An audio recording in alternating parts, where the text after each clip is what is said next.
Kejadian pemercausan pada suku Hutu di Burundi adalah isu yang sangat anu dan kompleks, seringkali terkait dengan konflik sosial dan politik yang berkepanjangan. Burundi mengalami ketinggian etnis yang mendalam antar Hutu dan Tutsi. Konflik ini seringkali berpuncak pada kekerasan sistematis, termasuk pemercausan, sebagai bagian dari strategi kekerasan yang lebih luas. Tak peduli itu bini orang atau yang masih unyu-unyu, mereka semua diunclup-unclup secara anu dan anu. Selama periode konflik seperti Genisudi pada 1972 dan Pirang Saudara di 1990-an, kekerasan terhadap kaum Apem, termasuk pemercausan, menjadi salah satu bentuk kekejian yang digunakan oleh berbagai pihak sebagai senjata perang. Dalam konflik bersenjata, pemercausan seringkali digunakan sebagai senjata untuk menaikut-naikuti dan menghincirkan komunitas lawan. Ini tidak hanya menghincirkan individu tetapi juga merusak struktur sosial komunitas yang lebih luas. Pemercausan memiliki dampak mendalam pada korban dan komunitas mereka, termasuk trauma psikologis, stigmatisasi, dan kerusakan pada hubungan sosial dan struktur keluarga. Di banyak kejadian, pemercausan tidak mendapatkan perhatian yang memadai dari sistem hukum. Kurangnya dukungan untuk korban dan impunitas bagi lontong yang mengunclup seringkali menghalangi upaya penegakan hukum dan keadilan. Suku Hutu adalah salah satu kelompok etnis utama di Rwanda dan Burundi, dua negara di Afrika Tengah. Mereka merupakan kelompok mayoritas di Rwanda dan memiliki budaya serta tradisi yang kaya. Sebagian besar suku Hutu mengandalkan pertanian sebagai sumber utama penghidupan. Mereka menanam tanaman seperti jagung, ubi jalar, sorghum, dan pisang, yang merupakan makanan pokok mereka. Peternakan juga penting, dengan banyak keluarga memelihara ternak seperti sapi, kambing, dan ayam. Struktur sosial Hutu seringkali bersifat agraris dan berbasis pada keluarga besar. Komunitas biasanya diatur dalam sistem klan atau keluarga besar, dengan hubungan kekerabatan yang kuat memainkan peran penting dalam kehidupan sehari-hari. Rumah tradisional Hutu umumnya terbuat dari bahan-bahan lokal seperti lumpur dan jerami. Rumah-rumah ini seringkali terdiri dari beberapa bangunan yang digunakan untuk kegiatan sehari-hari, termasuk tempat tinggal, penyimpanan makanan, dan tempat untuk hewan ternak. Hutu memiliki berbagai upacara adat yang penting dalam kehidupan mereka, termasuk ritual untuk memohon keberuntungan, perayaan panen, dan upacara pernikahan. Upacara ini sering melibatkan tarian, musik, dan nyanyian tradisional. Musik dan tarian adalah bagian integral dari budaya Hutu. Mereka sering menggunakan alat musik tradisional seperti drum, tambur, dan alat musik petik. Tarian biasanya dilakukan dalam kelompok dan seringkali merupakan bagian dari upacara atau perayaan. Komunitas Hutu sangat terikat dalam struktur sosial mereka, dan solidaritas kelompok sangat penting. Kegiatan komunitas sering melibatkan kerjasama dalam pertanian, upacara, dan acara sosial lainnya. Selain pertanian dan peternakan, beberapa Hutu terlibat dalam kerajinan tangan dan perdagangan kecil. Di daerah perkotaan, beberapa mungkin bekerja di sektor formal atau menjadi pengusaha kecil. Pendidikan di kalangan Hutu telah meningkat, dengan akses yang lebih baik ke sekolah dan layanan kesehatan. Namun, di beberapa daerah terpencil, akses ke pendidikan dan layanan kesehatan masih terbatas. Dalam beberapa dekade terakhir, Hutu telah mengalami perubahan sosial signifikan akibat konflik politik, khususnya anu-anu pada tahun 1994. Konflik ini mengubah struktur sosial dan ekonomi Hutu serta hubungan mereka dengan kelompok etnis lain, seperti Tutsi. Pasca anu-anu, banyak upaya telah dilakukan untuk rekonsiliasi dan membangun kembali masyarakat. Proses ini melibatkan program-program untuk memperbaiki hubungan antar kelompok etnis dan mempromosikan perdamaian dan stabilitas. Secara keseluruhan, kehidupan sehari-hari suku Hutu sangat dipengaruhi oleh tradisi agraris, struktur sosial berbasis keluarga, dan upacara adat. Meski mereka menghadapi tantangan besar akibat konflik dan perubahan sosial, mereka terus berusaha untuk mempertahankan dan merayakan warisan budaya mereka sambil beradaptasi dengan dunia modern. Suku Hutu memiliki warisan budaya dan tradisi yang kaya dan bervariasi, dengan pengaruh besar pada cara hidup mereka. Struktur sosial Hutu berorientasi pada keluarga besar dan klan. Hubungan kekerabatan sangat penting, dan seringkali anggota keluarga besar tinggal bersama atau dekat satu sama lain.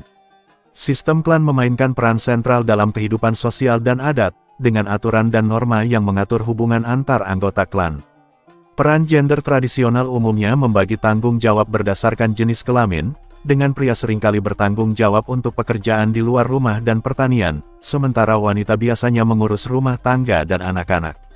Namun, peran ini bisa bervariasi dan berubah seiring waktu, terutama dengan pengaruh modernisasi. Kelahiran adalah peristiwa penting, dengan berbagai upacara yang dilakukan untuk merayakan dan memberi berkah pada bayi yang baru lahir. Ada tradisi khusus yang diikuti untuk memastikan kesehatan bayi dan kesejahteraan ibu. Pembangunan dan perayaan umur anak, seperti upacara pemotongan rambut, juga merupakan bagian dari tradisi. Pernikahan di kalangan Hutu melibatkan serangkaian ritual dan upacara yang kompleks. Biasanya, proses ini mencakup tawar-menawar antara keluarga mempelai pria dan wanita, serta berbagai ritual untuk memohon berkah dari roh leluhur. Upacara pernikahan seringkali diiringi dengan musik, tarian, dan perayaan besar. Kematian juga disertai dengan serangkaian upacara adat yang bertujuan untuk menghormati dan merayakan hidup orang yang telah meninggal. Ritual ini termasuk pemakaman, doa, dan perayaan yang melibatkan seluruh komunitas. Upacara pemakaman seringkali melibatkan pemujaan roh leluhur dan doa untuk memohon kedamaian bagi arwah. Tarian dan musik merupakan bagian integral dari budaya Hutu. Tarian tradisional sering dilakukan dalam kelompok dan disertai dengan alat musik seperti drum, tambur, dan alat musik petik. Tarian ini tidak hanya untuk hiburan tetapi juga untuk merayakan acara-acara penting dan upacara adat. Hutu juga dikenal dengan keterampilan kerajinan tangan mereka, termasuk pembuatan anyaman, ukiran kayu, dan tekstil.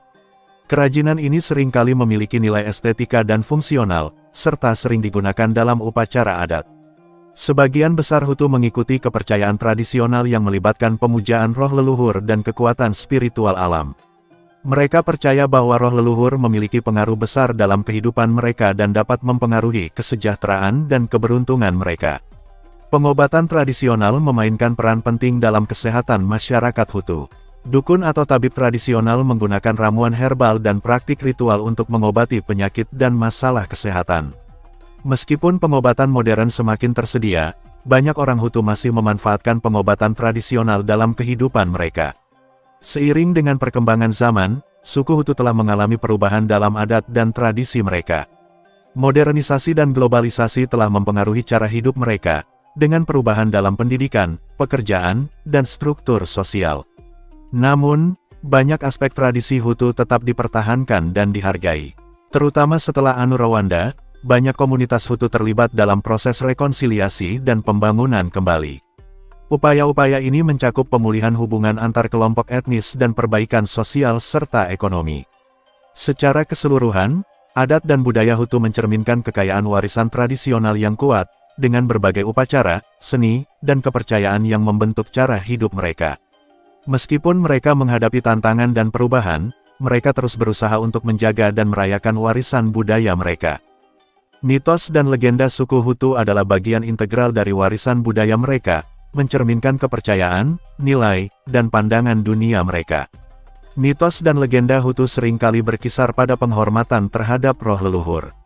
Mereka percaya bahwa roh leluhur mempengaruhi kehidupan sehari-hari dan dapat memberikan perlindungan atau bencana. Cerita-cerita ini sering menceritakan bagaimana roh leluhur berinteraksi dengan manusia, memberi petunjuk atau peringatan. Dalam kepercayaan tradisional Hutu, ada dewa-dewa dan makhluk supernatural yang memiliki peran penting. Salah satu dewa utama adalah Umwami, yang dianggap sebagai penguasa langit atau dewa pencipta. Selain itu, terdapat makhluk supernatural seperti Ibibindi, roh-roh yang dipercaya dapat mempengaruhi kehidupan manusia baik secara positif maupun negatif. Beberapa legenda Hutu menjelaskan asal-usul dunia dan manusia. Misalnya, ada cerita tentang Nyanza yang dianggap sebagai tempat asal kehidupan manusia. Dalam cerita ini, Nyanza merupakan sebuah tempat suci di mana dewa menciptakan dunia dan manusia.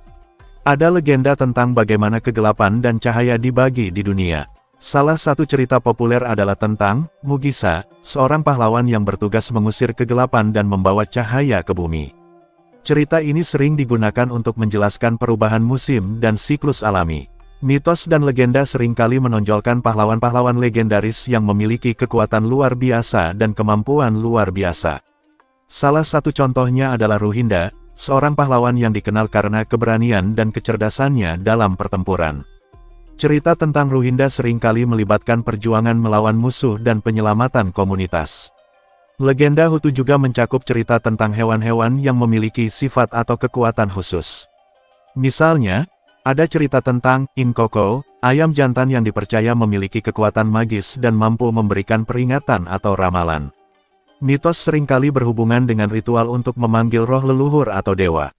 Ritual ini melibatkan doa, persembahan, dan upacara khusus yang dilakukan oleh dukun atau pemimpin spiritual untuk mendapatkan bimbingan atau perlindungan dari kekuatan supernatural. Ada juga legenda yang berkaitan dengan upacara panen dan pertanian. Misalnya, cerita tentang Umurera, Dewi Panen, yang diyakini melindungi tanaman dan memastikan hasil panen yang melimpah. Upacara panen seringkali melibatkan ritual untuk menghormati Dewi dan memohon berkah untuk tahun depan. Dengan masuknya agama Islam dan Kristen ke wilayah Hutu, beberapa mitos dan legenda telah mengalami perubahan atau integrasi dengan unsur-unsur baru. Meskipun demikian, banyak cerita tradisional tetap dipertahankan dan dihargai dalam konteks yang lebih luas. Perubahan sosial dan globalisasi juga mempengaruhi cara mitos dan legenda dipertahankan dan disebarluaskan. Meskipun banyak cerita tradisional yang masih dihormati, mereka seringkali disajikan dalam bentuk yang lebih modern atau dipadukan dengan media baru.